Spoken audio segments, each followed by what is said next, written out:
A veces, al ver películas, series animadas o cómics realizados fuera de Latinoamérica, notamos que muestran alguna cultura prehispánica y la representan con elementos de otra cultura, como si fuera lo mismo ser inca que olmeca, por ejemplo, y hasta astrólogos charlatanes usan la piedra del sol azteca para hablar del calendario maya. Claro, la maya y la azteca son culturas que se desarrollaron en México antes de la llegada de los europeos, pero confundirlos es como decir que los españoles y los alemanes son lo mismo solo porque viven en Europa y a ambos les gustan los embutidos. ¿Cuáles son las diferencias entre mayas y aztecas?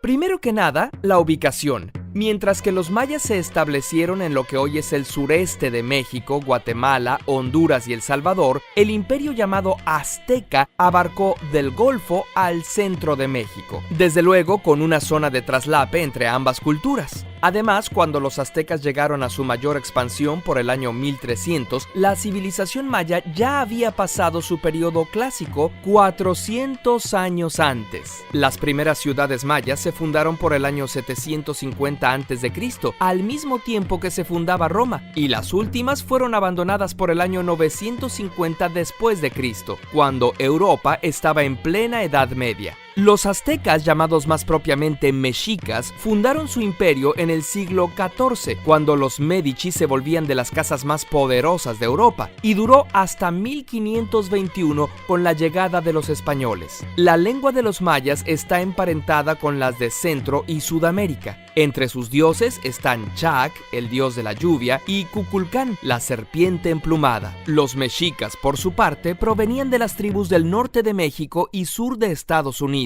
Al llegar al Valle de México, tomaron y adaptaron varios elementos de las culturas locales. Aunque las grandes ciudades mayas se habían abandonado, la gente y su cultura aún permanecían. El equivalente mexica de Chac era Tlaloc y de Cuculcán, Quetzalcóatl, y trajeron a su propio dios de la guerra, Huitzilopochtli, como su deidad principal. Por sus orígenes tan diferentes, el lenguaje de los mexicas, el náhuatl y el maya, tienen estructuras tan distintas como el español y el alemán. Los mexicas se asentaron en el lago de Texcoco, el cual se transformó en la poderosa ciudad de Tenochtitlán allá por el año 1325. Desde ahí, el Huey Tlatoani exigía a los pueblos conquistados tributo de pieles, cosechas, artesanías y jóvenes para sacrificios humanos. ¿Gulp? Los impuestos sí que eran peores en esos días. Los mayas nunca tuvieron un imperio consolidado, sino que eran una serie de ciudades-estado gobernadas por los sacerdotes, entre las cuales había comercio y constantes guerras. La cultura maya llegó a ser muy avanzada. Son el pueblo americano con el sistema de escritura más sofisticado. Usaban ideogramas, símbolos que significan ideas, y fonogramas, símbolos que se traducen en sílabas. Además, tenían el concepto del número 0, que les permitía hacer cálculos extremadamente complejos, con lo que predijeron el movimiento de los astros y construyeron pirámides más altas que los aztecas, o cúpulas y arcos que los mexicas no tenían, además de hacer espacios interiores más amplios. Los mexicas, a su vez, desarrollaron importantes tecnologías para la agricultura, como las chinampas y canales para regar sus cultivos, o sistemas de drenaje que asombraron a los españoles tanto como el aseo personal, lo cual les permitió tener un ejército bien cuidado para sus conquistas. Cuando llegaron los españoles, la cultura maya residía en pequeños reinos y comunidades esparcidos en la península de Yucatán y Guatemala, mientras que el imperio mexica estaba en su máxima expansión.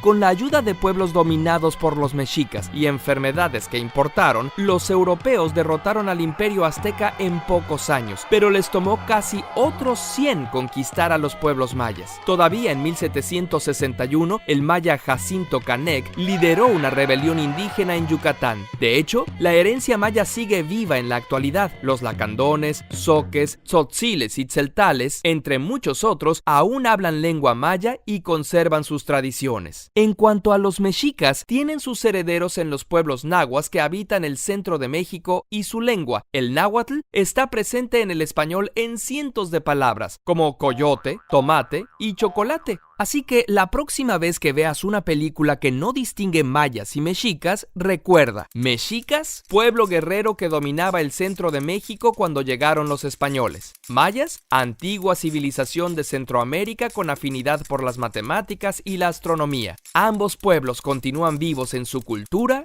y en su gente. Curiosamente, las ilustraciones de este episodio las realizó Rui Fernando Estrada. Te invitamos a conocer su cómic en macoatl.com. Agradecemos tu contribución a través de Patreon y suscríbete.